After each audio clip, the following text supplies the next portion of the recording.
Are South Africa's prisons really escape-proof? Imagine being locked away in one of South Africa's maximum security prisons, where the walls seem impenetrable and security is airtight. But is it? Over the years, daring escapes have shown us that no prison is truly escape-proof.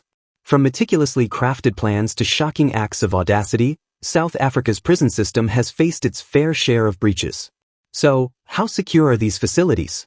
Are they really as impenetrable as they claim to be? Or are they ticking time bombs waiting for the next big breakout? Today, we'll dive into the stories, challenges, and realities of South Africa's prisons to uncover the truth about their escape-proof reputation. South African prisons, especially maximum security ones, are designed to be fortresses. These facilities feature high walls, barbed wire, surveillance cameras, and armed guards. The architecture often includes layers of barriers, such as secure cell blocks, controlled access points, and watchtowers.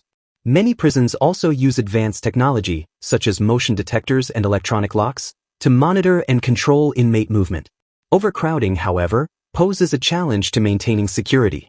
With prisons often operating at more than 137% capacity, staff can struggle to enforce strict protocols. Additionally, older prisons built during apartheid were not designed to handle modern security needs, making them more vulnerable. Despite these challenges, South Africa invests heavily in fortifying its prison infrastructure. Yet, as history shows, even the best designs can be exploited by determined inmates. South Africa's history includes some of the most daring prison escapes. One of the most infamous is the 2006 Pretoria escape, where 7 inmates tunneled out of their cells using smuggled tools. Another jaw-dropping escape involved serial killer Ananias Mate, who in 2006 squeezed through a tiny window at Pretoria's C-Max prison. In 2022, Thabo Bester, known as the Facebook rapist, faked his death and escaped from Mangaung Correctional Center. These escapes highlight not just the ingenuity of prisoners but also systemic flaws in the prison system. Smuggled contraband, corrupt officials, and overcrowded conditions often play a role in such incidents. Each escape serves as a stark reminder that no system is foolproof, regardless of how secure it appears on the surface. Prison escapes often begin with meticulous planning. Inmates observe their surroundings, studying routines, guard shifts, and weak points in security. Smuggling plays a key role, with contraband like cell phones, tools, or weapons used to execute plans. Corruption within the prison system can also aid escapes. Guards may accept bribes or turn a blind eye in exchange for money or favors. Teamwork among inmates is another factor, with some acting as decoys or providing logistical support. Time is critical. Many escapes are planned over months or even years.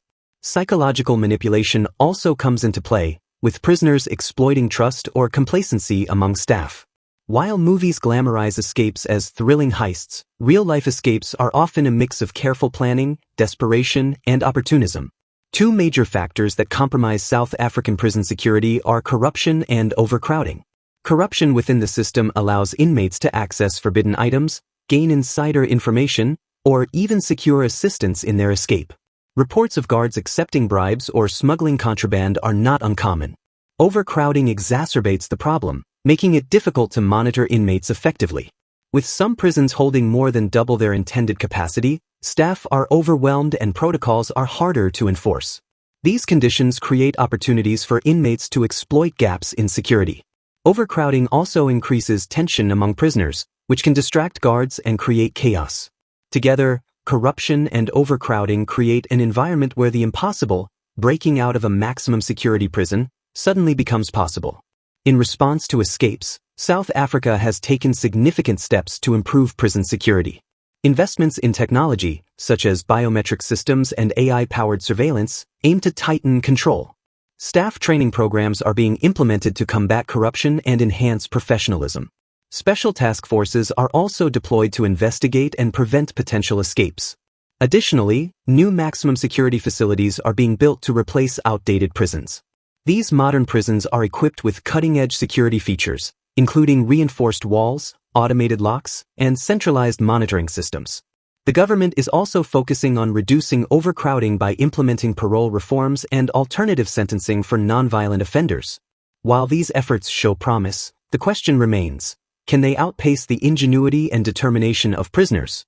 The idea of an escape-proof prison is more myth than reality. No matter how advanced the technology or how secure the design, human error and ingenuity will always pose risks. Escapes often reveal the limits of a system, whether it's flaws in architecture, gaps in protocol, or failures in oversight. South Africa's prisons face unique challenges, from systemic corruption to severe overcrowding. While efforts to improve security are underway, they can only go so far.